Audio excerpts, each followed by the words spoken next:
Y yo jamás falsifiqué un título universitario, jamás lo he hecho, eso es absolutamente falso. Yo no me he catalogado como el Javier Milei peruano, no me disgusta que me lo digan, pero no quiero que me lo digan. Sí, Para, una historia bien dura, una historia bien triste. Si me das un tiempo, o sea, te la voy a resumir. Hay algunos que creen en el Estado y yo no me burlo. Yo creo en Dios. Y yo soy un hombre temeroso de Dios. Yo soy un hombre que entiende muy bien que sin Dios no soy nada. Te voy a contar una anécdota que nunca le he contado.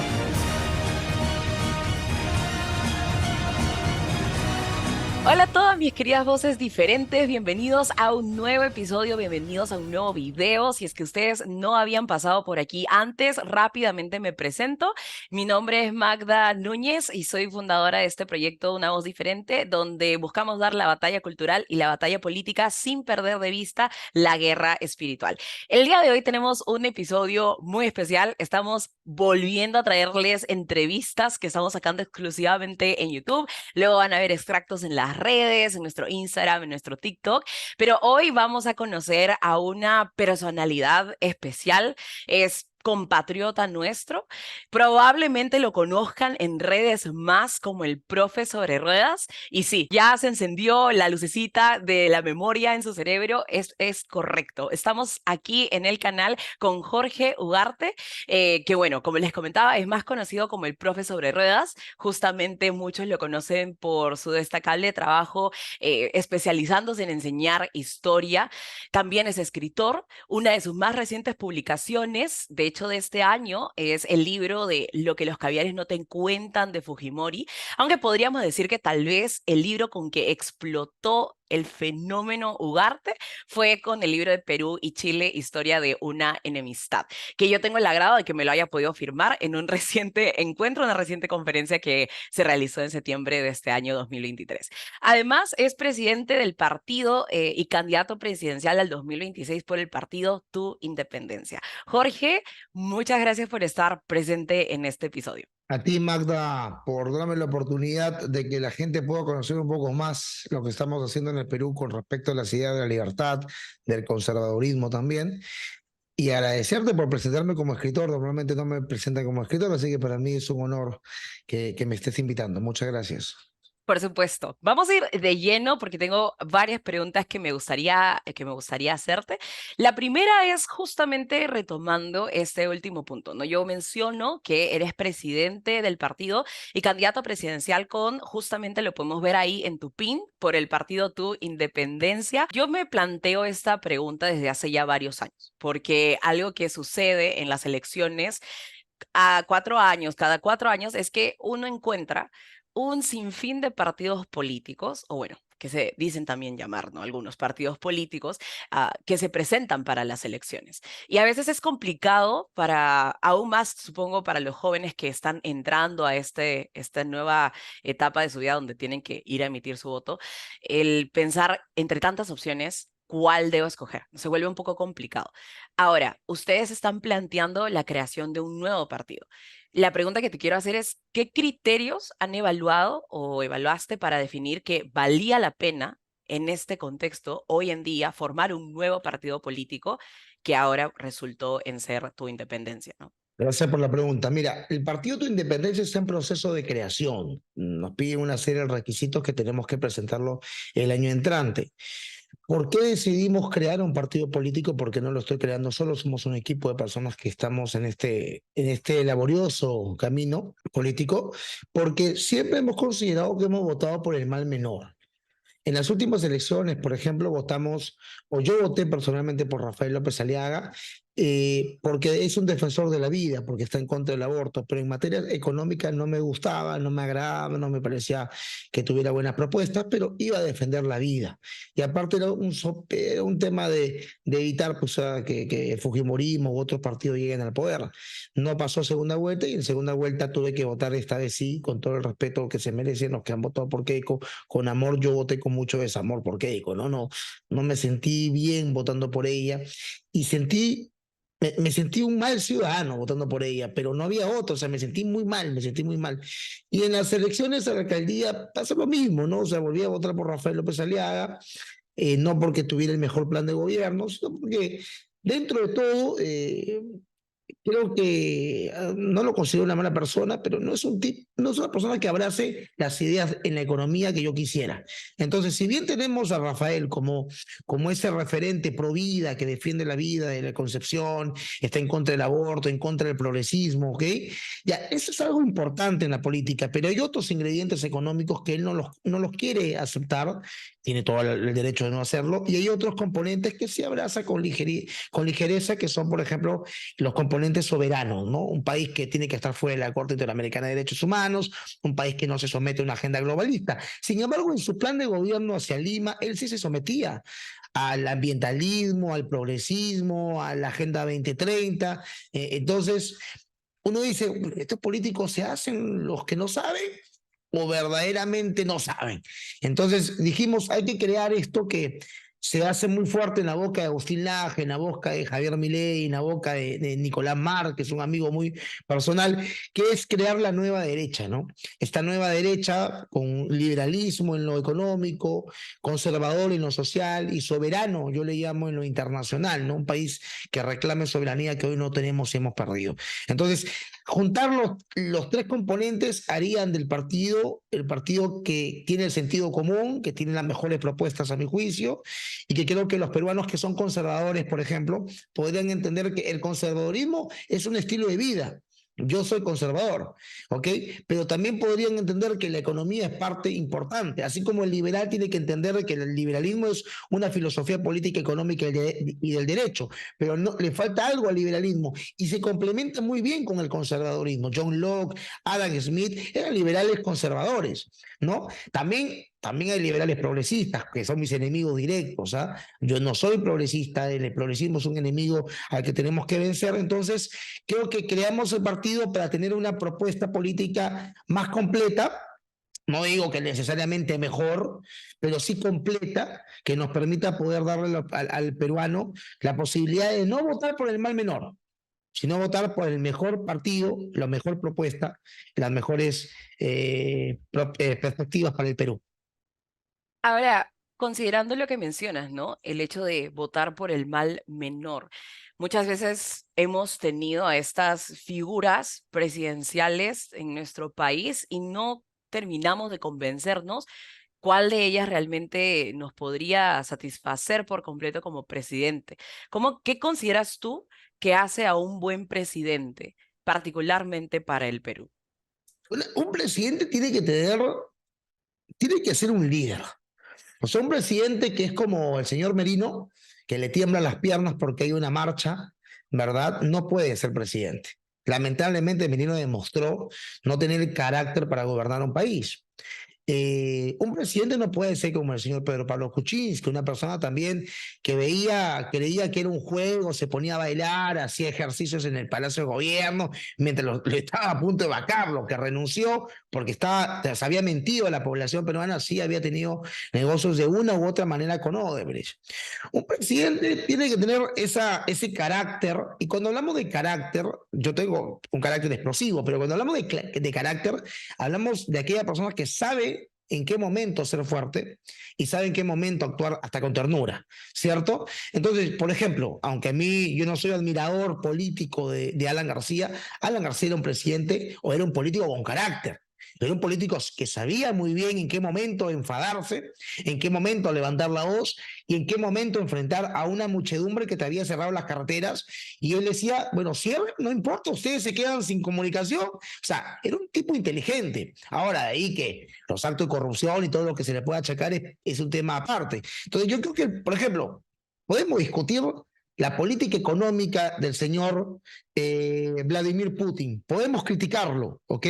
Pero no podemos negar que tiene un carácter decisivo en las políticas públicas rusas. Podemos criticar, por ejemplo, al señor Donald Trump, con el que estoy más cerca ideológicamente, pero no podemos negar que tiene la actitud para poder ser un mandatario, igual que Javier Milei en Argentina, igual que José Antonio Caz en Chile. Entonces, creo que eso es importante a la hora de poder elegir a alguien que no le va a temblar la mano, ni las piernas, ni se va a vender al mejor postor, como lo hicieron, por darte un ejemplo, en el Perú. El Ollanta del 2016, no es, perdón, el Ollanta del 2006 no es el Ollanta del 2011.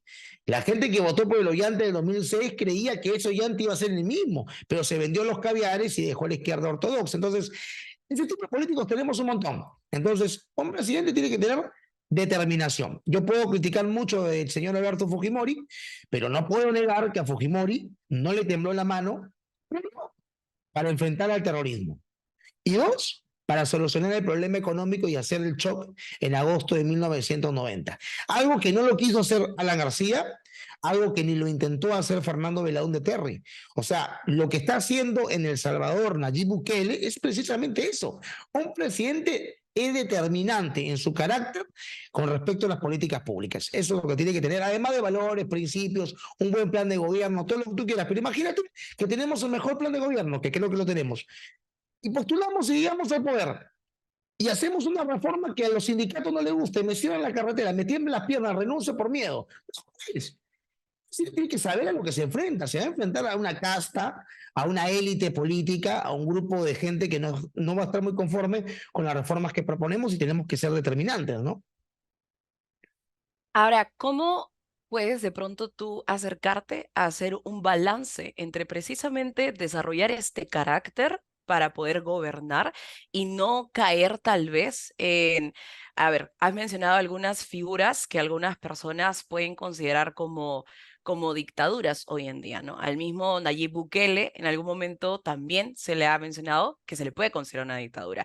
A Alberto Fujimori, precisamente por las intervenciones que te he escuchado previamente también, consideran también que es una dictadura. Entonces, si bien hay carácter, ¿qué es lo que puede ayudar a generar ese balance para haber gobernabilidad también con un carácter firme? Exacto. A ver, en primer lugar, por ejemplo, si tú te sientes el Dios, el ser omnipotente, que eres el único que puede cambiar el país y por ende te tienes que atornillar en el poder, entonces estás equivocado. Yo tengo claro, muy claro, que estamos en el partido con una visión no caudillista. Lo que pasa es que tenemos que tener un líder, evidentemente, pero el líder tiene que aprender a formar otras cabezas, a formar otros líderes. Cosa que si en el partido no solamente hay un líder, sino hay varias gente que se está preparando y compiten contigo, en la competencia se generan mejores productos o servicios a un menor precio, siempre decimos los liberales. Entonces, si yo tengo el monopolio de liderazgo en un partido, entonces me van a ver como un caudillo y no voy a dejar herencia política para que luego, cuando yo acabe mi gobierno, entre otra persona, obviamente democráticamente elegido, para que pueda sustituirme y continuar las reformas liberales y conservadoras que nosotros proponemos. Entonces, creo que es muy importante del equipo que te rodeas.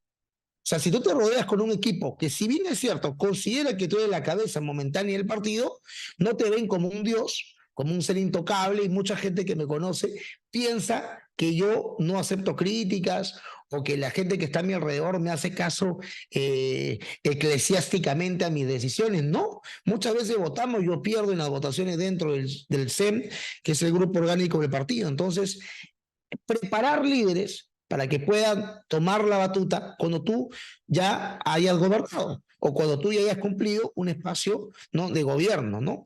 Eso es lo que estamos haciendo, creando líderes para no sentirnos que un caudillo tiene que llevarnos al poder y perennizarse en él. Es dejar, creo, ese legado, ¿no? Yo creo que eso habla del pensamiento a largo plazo que tienen y que no se encuentra mucho, mucho menos en la formación de nuevos partidos políticos, Si me podría decir. permites, si me permites agregar algo más, no lo hizo Alberto Fujimori porque su hija heredó algo que él no le dejó para heredar. O sea, no hubo un líder dentro del Fujimorismo que pudiera heredar, ¿no?, la continuidad política. No lo hizo Marta Chávez, no lo pudo hacer otros que estaban por ahí. Tampoco lo hizo Alan García, por ejemplo. Mira, Alan García es un tipo brillante intelectualmente hablando.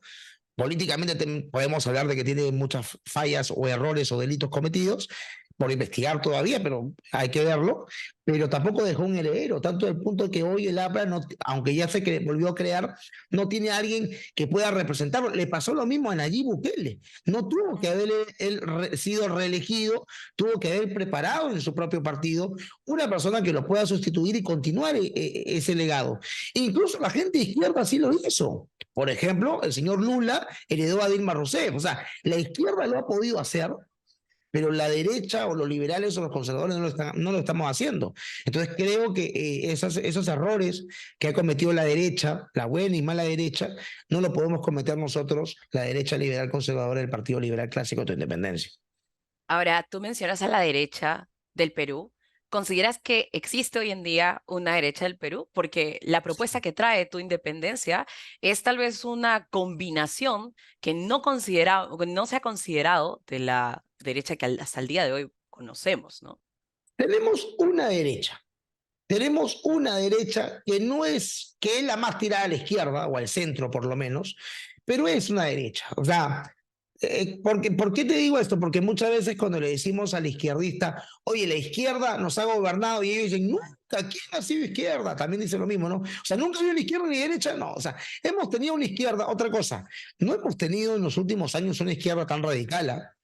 O sea, si lo comparas con Bolivia, el Evo Morales peruano tendría que haber sido Pedro Castillo y no ha llegado, o sea, no ha llegado eso a perpetrarse en el poder. Tampoco ha pasado con, por ejemplo, en el Ecuador tuvieron al señor Correa, a Lula y a Dilma en Brasil, los Kirchner en Argentina. O sea, no hemos tenido una izquierda tan radical, hemos tenido una izquierda progre. ¿Ok?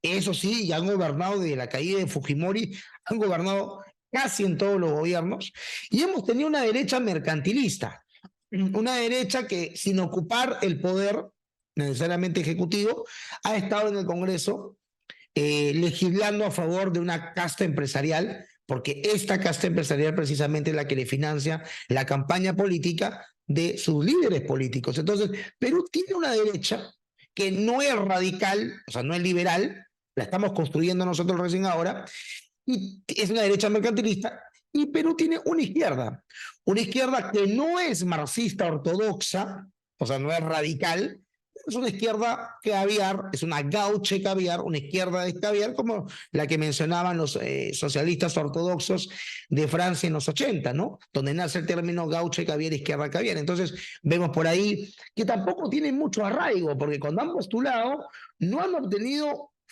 un respaldo popular. O sea, ellos han secuestrado instituciones desde la no elección. O sea, no los elegimos democráticamente, pero tienen sus tentáculos políticos que terminan gobernando sin haber sido elegidos, ¿no? Ahora, me gustaría adentrarme tal vez un poco más a remontarnos a lo que te llevó primero a redes, un poco yendo a la trayectoria. Te presenté al inicio como el profesor Herredas y es posible que muchas personas te conozcan así. Es más, nosotros en el mismo video de YouTube posiblemente también te coloquemos como el profesor Herredas. Está bueno. El algoritmo te va a reconocer probablemente así también. Ahora, algo que me parece muy interesante y por eso te quería preguntar, ¿cuál es el proceso creativo o tal vez estratégico para haber caído en la idea de enseñar historia en los micros? Porque no es el espacio donde mejor, o sea, donde uno automáticamente dice, acá voy a enseñar sobre historia del Perú, pero ¿cómo llegaste a esa idea?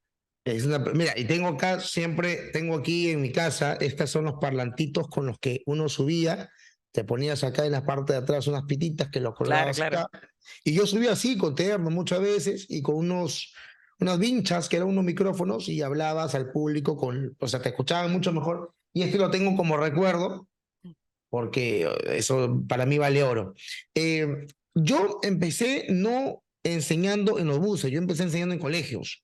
Ujú. A mí en la universidad un profesor me ofreció la posibilidad de enseñar en su propio colegio cuando estaba estudiando periodismo, y empecé a enseñar en su colegio literatura, porque es lo que a mí me gustaba, escribía ya de ese momento, y terminé quedándome como profesor y no terminé la carrera como periodista.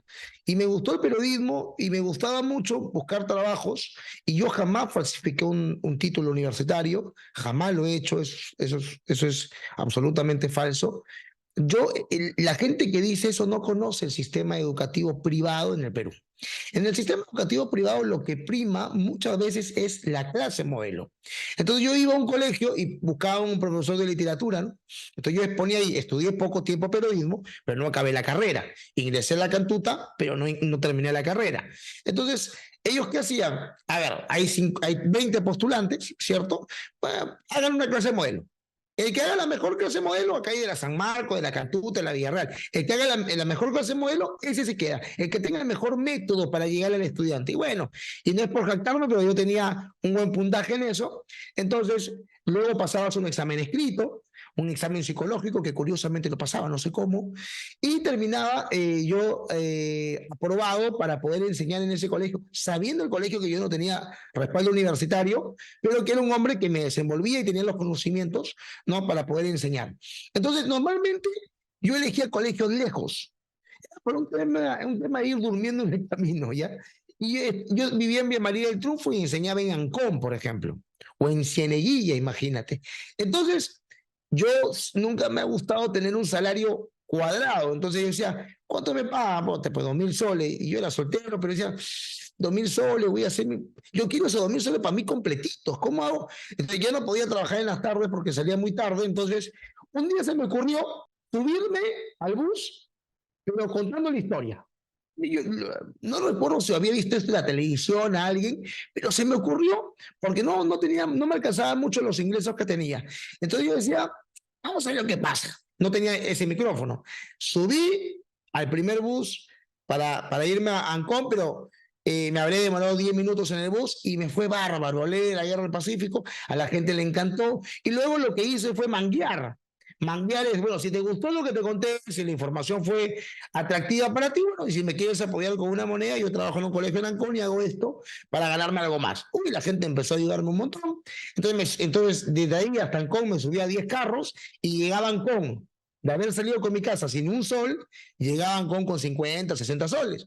Entonces, a la hora de dar mis clases, todo, regresaba a Vía María, también hacía lo mismo, con otros 50, o sea, me sacaba 100 soles más, además de mi sueldo. Entonces, eso ayudaba un poco a compensar los libros, porque yo tenía una biblioteca mucho más grande que esta que tú ves atrás. Yo tenía una biblioteca hermosa, yo invertí en mi parte en la biblioteca, pero bueno, por cosas de la maldad de alguien, vendieron todos mis libros, algún día contaré esa historia. El hecho es que así nace el profe sobre ruedas, así se nace el profe que empieza a contar la historia en los buses. Entonces, en algún momento fue tanta la popularidad de vender en los buses, la gente le encantaba, yo iba a subir con mapas, todo, que un día uno de los dueños de un colegio me dijo que no siguiera haciendo eso. Me dijo, mira, te han visto algunos padres de familia, no me parece bien que estés haciendo eso, o eliges trabajar para nosotros, o eliges trabajar en los buses. Yo le di la mano, le dije, gracias, me voy, y me fui. A mí no me gustaba que me pongan un cepo, era la libertad de él, su propiedad, su empresa. Yo preferí seguir enseñando en los buses donde no tenía horario. Y entonces luego me puse a escribir lo que contaba, me ponía a escribirlo. Y luego, ¿qué hice? Empecé a sacarle fotocopias. Y cuando terminaba de contar las historias del Perú, le decía, este es un pequeño librito, un pequeño bosquejo, un folleto. Si tú lo quieres, vale 3 soles. Y empecé a subir mis ingresos. Y luego dije, mejor publico mi libro de la historia. Y ahí nace el Perú y Chile, historia de una enemistad, que desde hace 10 años que lo vendo hasta la actualidad, hemos sacado un balance por día, todo lo que hemos vendido, desde el más barato hasta el más caro que es ahora, hemos vendido aproximadamente 90.000 ejemplares. Ese libro a mí le ha dado de comer a mis hijos, ha pagado el parto de mis hijos, ha pagado el departamento donde han vivido, me ha pagado mi comida, mi vida, y es un libro que me ha abierto las puertas incluso de muchos lugares, ¿no? Así que así nace el profe sobre ruedas.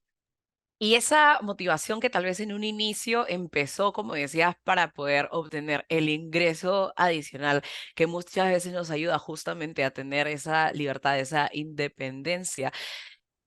¿Había una motivación más allá del querer de a veces esos ingresos, obtener esos ingresos adicionales que te motivó justamente a tener la convicción de decir, ok, yo puedo dejar mi trabajo en este colegio y continuar por ese camino y bueno, a donde te ha llevado hasta el día de hoy? Sí, me sorprendió mucho que los peruanos se sorprendieran de algunas cosas que yo contaba, por ejemplo.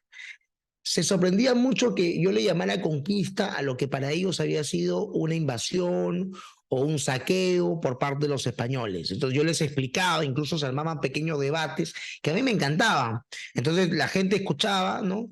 Y luego, por ejemplo, hablar de la independencia del Perú, que San Martín llegó, pero con bandera chilena, se quedaban sorprendidos. O sea, Ramón Castilla fue el que con el dinero del guano y el salitre, el dinero del guano, perdón, abolió la esclavitud, pero le pagó a los dueños de los esclavos 300 pesos y aumentó el gasto público y la gente se quedaba como loca, ¿no? El Huáscar se había construido en Inglaterra y contaba un poco. Entonces, esa sorpresa que causaba la historia que yo contaba en la cara de la gente me inspiró a seguir haciéndolo. Y cuando publiqué mi libro, porque yo escribo de los 12 cuentos y novelas, pero ahora me dedico a escribir historia, cuando lo publiqué, la gente se quedó muy enganchada con mi libro, me felicitaron mucho y yo dije, me quiero dedicar a escribir. Pero, sin embargo, regresé a la enseñanza. O sea, al año enseñaba en un colegio 3 meses, después me iba porque no, me había acostumbrado más a la libertad de enseñanza y en los colegios te ponen cepos, te dicen, no puedes enseñar esto no está en la currícula, esto no puedes continuar. Entonces dije, no, no me gustan los cepos, pero a veces hay personas a las que le gusta más el sueldo estable, a mí me gustaba más ir a la aventura, ¿no? Posiblemente un mes podía ganar 3 veces más lo que ganamos en un colegio, pero también dependía de más esfuerzo, de repente en el colegio te daba algo segurito, ¿no? Y te encasillabas, nunca me gustaba eso.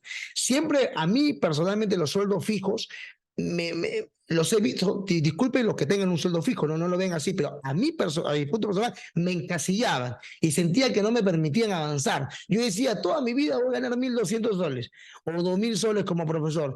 ¿Y cuándo voy a crecer? No me permito guardar nada con eso. Entonces, empecé con la literatura, gracias a Dios nos ha ido bien, hemos creado nuestra propia editorial ahora con mi pareja que es Carla y nos está yendo súper bien, gracias a Dios. Justamente con la editorial Liberty, si no me equivoco. Claro, yo le llamo Liberty, pero creo que en inglés se dice Liberty, ¿no? Pero sí, pero vamos a llamarlo como lo mencionas tú. Me interesa saber cómo es o cuáles son los criterios que tienen para publicar libros en Liberty. Ya, en Liberty nosotros publicamos todo libro que esté en base a la batalla cultural, que sea funcional a la batalla cultural. Hemos publicado a Nicolás Márquez 2 libros. Uno es La dictadura comunista de Salvador Allende y le hemos publicado pues la biografía del Che Guevara, ¿no? La máquina de matar. La máquina de matar. Hemos publicado 2 libros de Capitán Perú, uno que es Historia del Perú en memes y el otro que es Los Incas del Virreinato, que ya se acabaron, que la está rompiendo ese libro también. Felicitaciones a mi amigo Rafael Aita, Rafael. más conocido como Capitán Perú, a quien lo conozco hace 10 años, ¿eh? Hasta un poco más, lo conozco 15, sí, más o menos 10 años. Ujú. Bueno, hemos vendido los libros de Pablo Muñoz también, hemos vendido sus libros, pero no lo hemos publicado nosotros. Entonces, todo libro que tenga un contenido que busque la batalla cultural contra la izquierda progresista es bienvenido a nuestra editorial. Ahora, no estamos en el nivel de una editorial grande donde decimos, ¿sabes qué? No pongas un centavo, dependiendo muchas veces, ¿no? Eso también, si el escritor es conocido, no pongas un mango, man, yo me lo consigo, yo lo publico y ya vemos cómo repartimos la ganancia. Ahora, si el libro es de alguien que no es tan conocido o no es conocido, ahí sí el contrato es distinto, ¿no? Eso pasa siempre en las editoriales, ¿ah?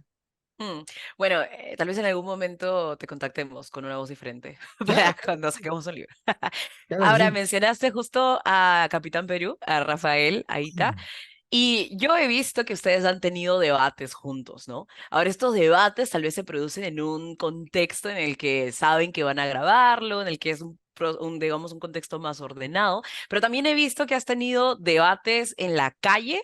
Hay uno que pues resaltó cuando lo vi que estabas debatiendo contra Anca sobre el tema de comunismo versus liberalismo y yo me sorprendí por, digamos, es que son contextos diferentes, ¿no? ¿Cómo te preparas tú para un debate en televisión versus la preparación tal vez de uno en un contexto en la calle de a pie? En realidad, él tiene que saber los puntos del debate, de lo que se va a hacer.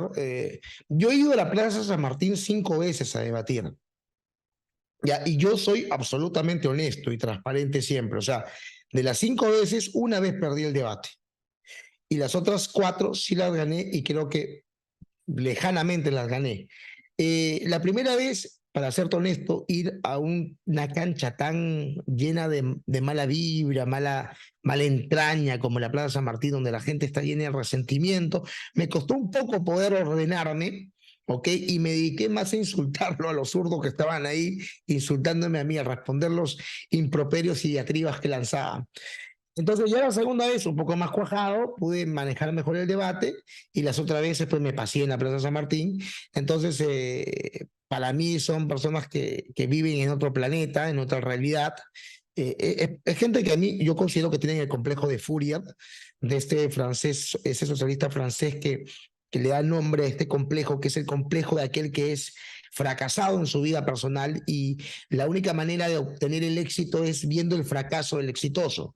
Por eso que los que tienen el complejo de Fourier votan por la izquierda, que propone expropiar, que propone elevar impuestos, cobrarle más impuestos al rico, porque es una manera de venganza. Como él no se puede vengar del exitoso porque es un mediocre, busca que los políticos de izquierda que tienen el poder desde ahí puedan vengarlo, ¿no? Entonces, ahora, en la televisión, yo agradezco tu comentario, he salido 4 o 5 veces, me dicen de qué voy a hablar y voy nada más, me preparo un poquito, obviamente, con datos referentes a los temas, pero yo no me he catalogado, aunque no lo has dicho tú, pero lo han dicho muchos, yo no me he catalogado como el Javier Milei peruano, no me disgusta que me lo diga, pero no quiero que me lo diga. ¿Ok? O sea, no es que yo diga, por favor, dígame, yo soy de Javier Milei. No, yo soy Jorge Ugarte, yo no soy economista, yo soy escritor y soy, bueno, mi fuerte es la historia. Y podemos hablar de historia y puedo hablar de economía austriaca, pero no de econometría, porque no es lo mío, ¿verdad? Eso es lo de Javier Milei, él es el experto. Como Javier Milei también por ahí lo he visto patinando un par de veces cuando habla de historia, lo he visto patinando un par de veces. Por supuesto, porque no es historiador o no es revisor histórico, eres economista, es un brillante economista, ¿no? Entonces, a mí no me molesta que me digan Javier Milei, pero no es que quiera que me digan Javier Milei. Yo soy Jorge Ugarte, y quiero que me conozca por mi nombre, por el nombre que me puso mi madre y por el apellido de mi padre, ¿no? Obviamente lo que quiero. ¿Hay alguna historia detrás de por qué escogieron ese nombre? Sí, Para... una historia bien dura, una historia bien triste. Si me das un tiempo, o sea, te la voy a resumir. Jorge, no sé si has visto en ocasiones que lleva H. Sí, y hay ocasiones en que no, de hecho. Sí, porque no lleva H originalmente. Yo me enteré a los 12 años, cuando mi madre murió, un año después, yo le pregunté a mi padre con el que me fue a vivir de la nada, porque yo no lo conocía tanto, y mamá era una buena madre en muchos aspectos, pero no me dio muchos buenos consejos con respecto a mi relación con papá. Entonces me llenó de malos sentimientos hacia mi papá, que yo los superé muy rápido y están superados totalmente en la actualidad. Pero en ese momento yo tenía como un recelo de mi papá y vivía con él y le pregunté un día que estaba en su cuarto, papá, ¿por qué me pusiste Jorge? Porque mi mamá me había contado de niño que Jorge me puso mi hermano mayor, el mayor de todos, decidió que yo me llamara Jorge porque como él era el mayor le dieron esa potestad. Entonces yo le pregunté, papá, para saber si la historia era real, papá, dime la verdad, o sea, yo me llamo Jorge, ¿por qué? ¿Por qué? Si ningún tío se llama Jorge, ningún primo, tú no te llamas Jorge, ¿por qué me pusieron Jorge? Y mi papá miró al firmamento, a un rincón de su cuarto, puso en mute su televisor y soltó una historia que era distinta a la de mi madre. Dijo, te llamé Jorge por un hermano mío que murió y yo le prometí a tu abuela, o sea, mi mamá dice él, que le pondría Jorge a uno de mis hijos y decidí ponerte Jorge. Se acabó, esa es la historia, chao. Y me dijo que me fuera. Bueno, yo tuve que creerle, no podía refutarle a mi padre. Pero yo tengo una hermana, mi hermana Úrsula, que era el paño de lágrimas de mi madre. Y como mi mamá y mi papá se separaron cuando yo tenía un año, o sea que mi mamá ya estaba, había estado bien tiempo separada de él, mi hermana le conté la historia que mi padre me contó, que a mí me habían puesto Jorge por un hermano que había fallecido de mi padre, o sea, por un tío, y mi hermana dijo, no, eso no es verdad. No molesto. O sea, me pusieron Jorge entonces porque el Rafa me puso Jorge. O sea, mi hermano mayor. Tampoco, me dice. Siéntate, te voy a contar la verdad. Y mi hermana me contó la historia. En las idas y vueltas en que mi mamá estuvo con mi papá antes que yo naciera, obviamente, se peleaban mucho, era una relación muy tóxica. No voy a profundizar, ya lo he hecho en mi canal al estilo Jaime Bailey y en mis libros, así que no quiero contar más de eso porque sería de repente muy larga la historia, Lo pero tienen que leer. lo tienen que leer. Entonces, mi mamá y mi papá se separaron antes que yo naciera. Y en esa separación mi mamá se va al norte y conoce a un hombre del que se enamora. El hombre era un hombre que la quería mucho, que la ayudaba económicamente, era un empresario de transporte, tenía buses, creo, algo por ahí. La cosa que mi mamá cuando está con el tipo, a los pocos días de estar con él, se da cuenta que está embarazada. Obviamente el hijo era de mi papá. una mujer sabe de quién es el hijo siempre. El hijo era de mi papá, pero ella no quería decírselo a este hombre con el que estaba. Entonces mi mamá dice, ¿sabes qué? Me tengo que ir a Lima, no quiero, y le cuenta que está embarazada. Él cree que el hijo es de él. Bien inocente también el brother, ¿ah? Él cree que el hijo que mi mamá llevaba en el vientre era de él, pero no, era de mi papá, el niño que estaba ahí. Mi madre, que era muy astuta, que era muy inteligente, hay que decirlo, le dio a entender que el hijo era suyo. Y él le sacó algunas moneditas, le sacó alguna platita antes de despedirse, porque su amor duró como 3 meses. Ella estaba con la barriguita crecida y le dijo: Me voy a Lima, me despido de ti, nunca más nos vamos a ver, pero este hijo es tuyo, le dijo. Entonces el tipo creyó eso y le pidió el tipo a mi mamá que por favor, por más que no se vayan a ver nunca más, que a ese niño que lleva en su vientre, que era de él, según él, le pusiera el nombre de él. Cuando mi mamá regresó a Lima, regresó con mi papá, tuve el embarazo con él, dio a luz. Cuando me dijeron qué nombre le ponemos al niño, mi papá no sabía qué nombre ponerme. Y mi mamá dijo, bueno, llamémoslo Jorge, pues, ¿qué te parece? Pues mira, Jorge, el conductor, el hombre que se había enamorado de mi madre allá por Piura en 1989, más o menos, no, en 1988. Entonces yo digo el nombre del amante. Esto me parece divertidísimo ahorita, pero en ese momento me dolió. Entonces yo dije, no, tengo que agregarle la H a mi nombre para sentirme menos mal, ¿no? Y bueno, le agregué la H, ¿no? Entonces, que el nombre Jorge es parte de esta historia, que es bastante simpática. No lo digo con dolor, yo amo a mi madre, amo a mi padre, los amo con todo mi corazón, pero son anécdotas, ¿no? Que uno cuenta. Y bueno, y cierto, te dan anécdotas para contar. Creo que de alguna manera siempre has estado relacionado a historias muy interesantes y capaz de ahí también nace un afán de querer contar más allá de las historias que uno puede conocer, ¿no? Una recomendación con Osvaldo, un escritor que escribió en Octubre no hay milagro, no me acuerdo, no me acuerdo su nombre, eh, que le preguntaron qué es lo que tiene que hacer alguien para escribir. Si tú quieres ser, yo quiero ser escritor, ¿qué tengo que hacer?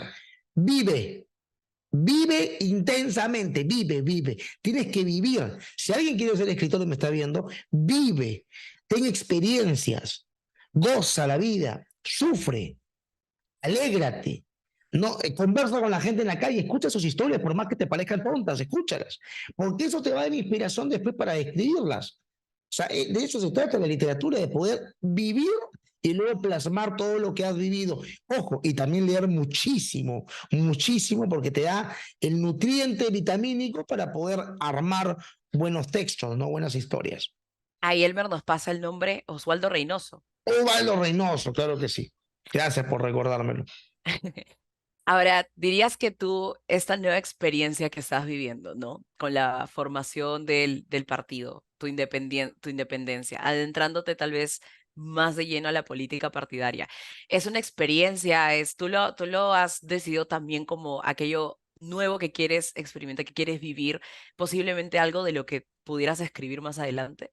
Sí, posiblemente sí, es un reto, un reto. El mayor reto que me he puesto en la historia de mi vida es crear el partido primero. Y creo que ser candidato va a ser otro gran reto que espero superarlo con éxito. Eh, Cuando yo empecé esto de la política, releí el libro El pez en el agua de Mario Vargas Llosa para entender un poquito cómo es cuando un escritor se mete a la política, ¿no? Y Mario Vargas Llosa cuenta cosas, pero increíbles, y cuenta lo sucio y repugnante que es la política. En el Perú al menos es bastante sucia, bastante repugnante. No atacan las ideas, jamás atacan las ideas, no atacan los argumentos, atacan a la persona, que si no tiene título, Jaime Bailey no lo tenía y tenía 8% de intención de voto, y Jaime Bailey, si se hubiese lanzado, hubiese sido presidente del Perú. ¿Ah? A Jaime Bailey lo votaron de la universidad por drogo, él mismo lo contaba. ¿Ah? Entonces, Mario Vargas Llosa era abogado, pero nunca ejerció el derecho prácticamente, se dedicó más a escribir y él se presentaba como escritor, no como abogado, ¿no? Y hemos tenido profesionales como el señor Alejandro Toledo, que con el perdón del francés, el tipo era un cocainómano, era un alcohólico, era un mal padre, era un mitómano y era un putañero, o sea, es un tipo de lo peor, o sea, un tipo con las cualidades personales muy malas. Y aparte no era un gran economista tampoco, ¿ah? Pero había estudiado en Harvard, enseñaba en Stanford. Entonces, uno cree que los títulos, sí, los títulos profesionales te ayudan, pero el presidente jamás, jamás gobierna solo. El presidente tiene un equipo de profesionales que es quienes aterrizan las ideas del presidente o las ideas de un partido. Nosotros tenemos las ideas semi-aterrizadas por un equipo de técnicos, pero necesitamos más técnicos para que puedan aterrizar cada una de las propuestas que nosotros tenemos y vamos a sostenerlas. Yo no voy a hablar, por ejemplo, nosotros teníamos la postura inicialmente de eliminar el Banco Central. Ok, ponte, yo no sé cómo eliminar el Banco Central. O sea, econométricamente hablando, no lo sé hacer. Por eso tenemos un economista que estamos jalando, que trabaja en el Banco Central, dicho sea de paso, y que posiblemente nos ayude a cómo eliminaríamos el Banco Central en el caso que la propuesta se mantenga. Porque hay otra propuesta de mantener el Banco Central bajo los parámetros actuales de independencia y no bajo el control del Ejecutivo como se hizo en los 80 con Alan García. Entonces, creo que es importante el tema de debatir las ideas, ¿no? En la actualidad. Ahora, hablabas del equipo de trabajo. ¿Tú tienes alguna idea, algunas personas que podrías destacar o cómo armarías tú de pronto el gabinete ministerial? No, todavía no tenemos el gabinete, pero sí tenemos un equipo de trabajo y a quien les quiero mandar desde acá mi más ferviente saludo. Por ejemplo, Miguel Quispe, que hace un trabajo maravilloso con Nazaret, su esposa o su futura esposa. Está Eddie Rodríguez, que desde un principio se puso la camiseta y no ha dejado de trabajar con nosotros. Kennedy Pomiano, Ronald Ríos, Yanina Cornejo, Carla Colunge, mi pareja. Está también el doctor Zeta, el doctor Ceballos con su esposa Silvia. Está también Renato, que se incorporó hace poco, junto con Víctor, también dos caballos, dos potros salvajes de campo que necesitábamos en el partido, esos componentes de gente que cargue, baje, suba, afilie y no tenga miedo, que sea de barrio, porque a veces el liberalismo es muy elitista, ¿no? No, solamente en congresos muy pitucones, ¿no? Y eso es algo que lamentablemente no ha funcionado y por eso que la idea de la libertad la estamos popularizando.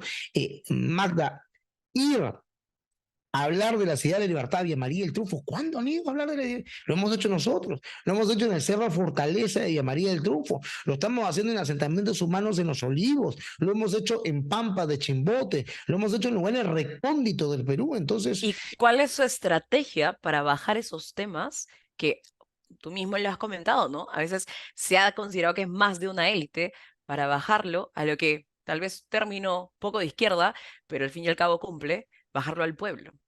la gente es liberal y no lo sabe. Y lo logra entender cuando explica las ideas de la libertad. Por ejemplo, vas a un asentamiento humano, vamos a hablar de política, ¿qué le parece? De economía, ok, economía política, ok. Usted, maestro, ¿quiere más políticos? ¿Usted qué opina de los políticos? ¿Son una porquería o no delincuentes? Chévere, bacán. ¿Usted quiere más políticos? Menos, que se largue. Ok, está igual que yo. Queremos un recorte del aparato público. ¿Qué hace el Ministerio de la Mujer por usted, señora? La señora, una señora. ¿Qué hace el Ministerio de la Mujer por usted? Nada, señor, nada. No nos ayuda. Ok, ¿usted está de acuerdo que siga manteniendo a un grupo de parásitos en el Ministerio de la Mujer si es que usted como mujer humilde no? Nada, perfecto. Hay que eliminar ministerios que no sirven.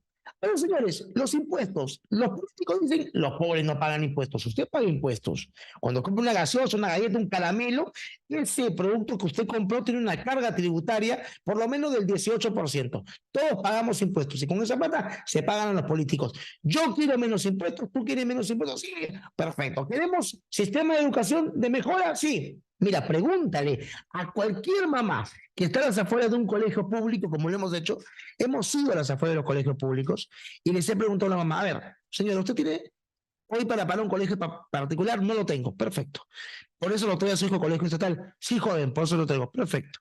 Y si yo como político le doy la opción de que usted elija un colegio particular aquí en su zona, que no sea más caro de 600 soles, ¿usted elegiría el colegio particular? Con los subsidios de los peruanos, o seguiría eligiendo esto. Uy, no, joven, yo no llevo mi dónde firmo, por favor.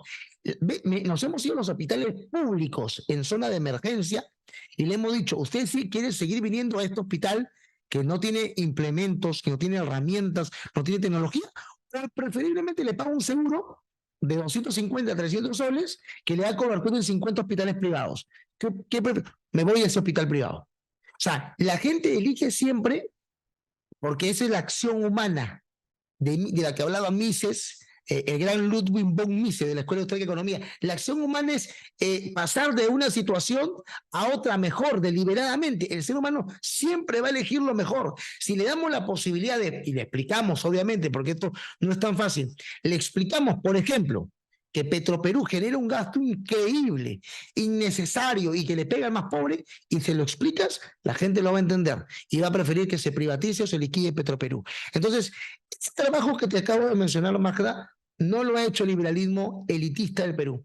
Por eso es que mi presencia en algunos medios, como tú lo mencionabas, causó risas, carcajadas, burlas. No, porque en el fondo fue envidia por parte de algunos liberales de la élite peruana, ¿no? Que trabajan en el Fondo Monetario Internacional, sumamente globalista, keynesiano y que tiene una agenda progresista junto con la ONU, la agenda de la ONU, la Agenda La 2030. Agenda 2030, ajá. Entonces, esos liberales progresistas que siempre han defendido supuestamente el libre mercado, me han visto a mí, ¿quién es este payaso? ¿De dónde es? Claro, porque yo no pertenezco a la clase elitista de la economía peruana, pero mi discurso de liberalismo, con el perdón de la humildad que no voy a derrochar hoy, es mucho más atractivo para la gente que las columnas que escribe el señor Federico Salazar, con todo el respeto. O sea, por favor, ¿no? Y eso es porque hemos aterrizado las ideas de la libertad para que la gente las pueda consumir y digerir de una manera simple y sencilla. Ya para ir cerrando, aunque igual creo da pie para conversar sobre muchos temas más, tal vez en una oportunidad futura podamos adentrarnos mucho más al ideario que tiene tu independencia. En esta ocasión quería poder presentarle a los demás también quién es la persona detrás de Jorge con H, la persona detrás del profesor Herredas. Y para terminar, quería preguntarte, ¿no? Tú has tenido una trayectoria bastante interesante, e incluso también a nivel, digamos, profesional. En retrospectiva, tal vez ahorita tú puedes mirar hacia atrás y decir, entiendo cómo es que se fueron dando las cosas, cómo es que llego a este momento, pero cuando eras más joven, cuando tal vez incluso de niño veías hacia adelante, tal vez no lo podías avecinar. Esos sueños que tenías tú de niño, ¿todavía se mantienen o han ido cambiando en el tiempo? A ver, yo siempre quise ser abogado, no soy abogado. Pero a los 12 años me enamoré de la literatura y soy hoy escritor, eso es lo que soy, esencialmente escritor y amo la literatura. Enseñar para mí es un hobby, es un placer, porque cuando uno enseña, aprende mientras va enseñando, así que enseñar para mí es más que nada una herramienta de mayor conocimiento para mí mismo. Pero cuando, te voy a contar una anécdota que nunca le he contado. Yo estaba en los buses vendiendo mi libro y hubo un momento donde no vendía porque ya estaba cansado de subirme todos los días a los buses, y pasaba una situación incluso con la madre de mis hijos muy mala, y no me iba bien, debía 3 meses el departamento donde vivíamos, no teníamos para comer, me prestaba plata de mi hermana me ayudaba, por eso que la quiero un montón, porque me ayudó en el momento donde menos tenía, y yo estaba sentado en un paradero de Benavides, iba a subirme a un bus y me cerraron la puerta en la cara, no me dejaron subir, me volví a sentar, porque te humillan muchísimo en la calle es así, uno tiene que aprender que la calle es dura. Y yo estaba sentado ahí y yo le dije a Dios algo, porque yo soy creyente. Hay algunos que creen en el Estado y yo no me burlo, yo creo en Dios. Y yo soy un hombre temeroso de Dios, yo soy un hombre que entiende muy bien que sin Dios no soy nada. O sea, sácame a Dios, no soy nada. Y cada cosa que me ha pasado es por Dios. O sea, hoy no tendría ni siquiera la luz con la que me estoy alumbrando si no fuera por el Señor. Entonces yo estaba ahí sentado y le dije a Dios, y eso fue hace 3 años y medio más o menos, casi 4 años, le dije, Dios, ¿de verdad he nacido para morir en el anonimato? O sea, ¿de verdad voy a morir sin que la gente conozca verdaderamente mi trabajo como escritor? Mis nietos me van a olvidar y mis bisnietos no saben ni siquiera quién soy. ¿De verdad nací para no marcar la página de la historia? Y Dios hoy me tiene acá como uno de los políticos que está creando un partido que podría marcar historia, todavía no lo hemos logrado. Pero si Dios me permite escribir mi nombre en la historia peruana, esa es la mayor gloria que uno puede tener. y que te recuerden bien por la historia. Este tipo hizo algo bueno, este tipo hizo algo positivo, este tipo luchó para poder acabar con la corrupción en el Perú, este tipo se enfrentó. Que me recuerden por eso y no por cosas que verdaderamente yo estoy absolutamente claro que no, errores que no voy a cometer, porque tengo los fundamentos, aunque la política y la religión no se pueden mezclar, pero tengo los fundamentos de la fe que son muy claros y que están arraigados en mi personalidad, a pesar de que a veces sea un poco peyorativo, insultante, explosivo. Soy un hombre temeroso de Dios, soy un hombre que ama a Dios y que sabe que hasta la mujer que tengo a mi lado es la mujer que yo exactamente le describí a Dios una noche. Por favor, le dije a Dios, mándame una mujer que me soporte, que me quiera, que pueda entenderme como soy, que vea mi corazón y que no vea que mi carácter es de repente muy loco, sino que me ame, que ame lo que hago, que me apoye en lo que hago y sobre todo le dije al final a Dios, y por si acaso, si puedes, mándame la bonita y me la mandó completa. Así que yo no tengo nada que reclamarle. Así que gracias por esta entrevista. Ha sido para mí distinta, ha sido diferente y espero volver a regresar ya cuando estemos en campaña, ¿no? Ojalá que me puedas entrevistar en ese momento. Por supuesto que sí, aquí en Una Voz Diferente hablamos de temas también diferentes, ¿no? Creo que es muy importante conocer justamente las ideas y también a la persona que las carga, el trasfondo que tiene, porque a veces te ayuda a entender un poco más el contexto del cual nacen, ¿no? Y vienen. Entonces, no, pues para usted, para nosotros ha sido realmente un gusto. Estoy segura que las personas que vean esta entrevista van a conocer tal vez nuevas facetas y vamos a seguir viendo tu trabajo. Así que yo animo a todos a que puedan seguir el trabajo que viene haciendo Jorge, el trabajo que viene haciendo la propuesta de tu independencia. Y para cerrar, déjanos saber dónde es que pueden seguir este trabajo, qué cuentas tienen que seguir. Es el momento para que camines la alfombra roja y puedas dejarnos tus redes sociales. Claro, síganos no me sigan a mí, sigan al partido Tu Independencia, busquen a Tu Independencia por todos lados, por Twitter, por Instagram, por Facebook, síganos, somos un partido que tiene los tres pilares, liberal, conservador y soberano. Acá tienen a una persona que sobre mi cadáver se va, o sea, primero muerto antes que el progresismo pueda destruir la familia, que es lo que busca, eso jamás va a ocurrir, y se lo digo directamente, hay políticos que tienen este discurso y cuando llegan al poder terminan cambiándolo. Defendemos la vida, no vamos a cambiar esta postura, defendemos la vida y obviamente una niña que quede embarazada producto de un acto atroz, ¿no? Como es lo que ustedes ya saben, no lo puedo decir aquí por tema de baneo. Primero, el que hizo eso tiene que pagarle la cárcel de por vida. Y segundo, la niña tiene que seguir un acompañamiento total y completo por parte del Estado. Tenemos que tener casa de acompañamiento, casa de ayuda para niñas o para mujeres, o también para niños u hombres que también han sido violentados sexualmente y eso también ocurre. Entonces hay que ayudarlos. No es una solución terminar con la vida del niño. La solución es que esa vida se proteja y que la vida negativa la pague en la cárcel para siempre. Y el Estado sí tiene que hacerse presente en eso. Ahí los liberales no están muy de acuerdo conmigo, pero yo sí estoy de acuerdo en usar fondos públicos para ayudar psicológica, económica, educativa, hasta laboralmente a una persona que producto de esto quedó lamentablemente embarazada. Así que yo le doy a ustedes el agradecimiento, a tu público también, búsquenos como el Partido de tu Independencia y en el 2026 se vienen cositas, se vienen cositas.